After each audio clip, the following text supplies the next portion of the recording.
2026 বৃশ্চিক রাশির জাতক জাতিকাদের এই 2026-এর মে মাসের মাসিক রাশিফল অনুসারে এই মাসে আপনার কাজের ফাঁকে যথেষ্ট সময় পাবেন।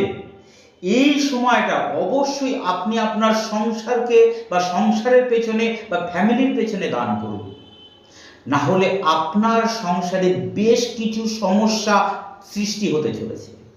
আপনার দাম্পত্য জীবনে বেশ সমস্যা তৈরি হবে, সেখানে তৃতীয় ব্যক্তি প্রবেশের মাধ্যমে আপনার সংসারে কলহের সৃষ্টি হবে, ঝগড়ার সৃষ্টি হবে, অশান্তির সৃষ্টি হবে। এই মাসে আপনার ওপর থেকে আপনার গুরুবল সরে দাঁড়াচ্ছে, অর্থাৎ গুরুবল থেকে আপনি এবার এই মে মাসে বিতাড়িত হবেন বা প্রতারিত হবেন। আপনার ক্ষেত্রে আপনার গুরুজনেরা সহযোগিতার হাত সরিয়ে নেবে।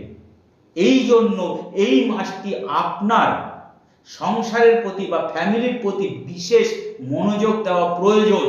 এই মাসে আপনার সন্তানের কাছ থেকে আপনি বেশ কিছু আঘাত পেতে চলেছেন। এমনকি যাদের ভ্রাতা ভগ্নী আছে, সেই ভ্রাতা বা ভগ্নীর সঙ্গে পরিবারগত সম্পত্তির কারণে মনোমালিন্যের সম্ভাবনা রয়েছে। যারা ব্যবসার সঙ্গে যুক্ত, তাদের ব্যবসা ক্ষেত্রে আপনার মালিক বা মহাজনের সঙ্গে মনোমালিন্যের সম্ভাবনা রয়েছে।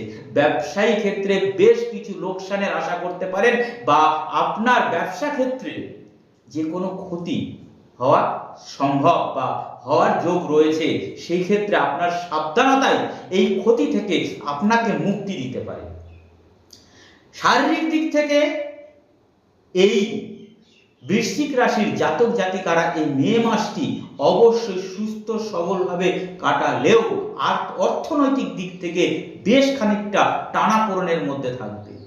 এমনকি যারা প্রেমের সঙ্গে যুক্ত আছেন, তাদের প্রেমের মধ্যে তৃতীয় ব্যক্তির প্রবেশ ঘটতে চলেছে। তবে হ্যাঁ, এই মাসের শেষের দিকে আপনার সঙ্গে বিশেষ কোনো রাজনৈতিক ব্যক্তি বা উচ্চ ধনশালী ব্যক্তির সঙ্গে যোগাযোগের মাধ্যমে পরবর্তী এই মাসের শেষ দিকের পর থেকে আপনার ব্যবসা ক্ষেত্রে বা কর্মক্ষেত্রে পদোন্নতি বা ব্যবসা ক্ষেত্রে উচ্চ লাভের আশা করতে পারেন। যাই হোক, 2026 সালে বৃশ্চিক রাশির জাতক জাতিকাদের মাসিক রাশিফল আজ এ পর্যন্তই। সকলে ভালো থাকবেন, সুস্থ থাকবেন। ধন্যবাদ।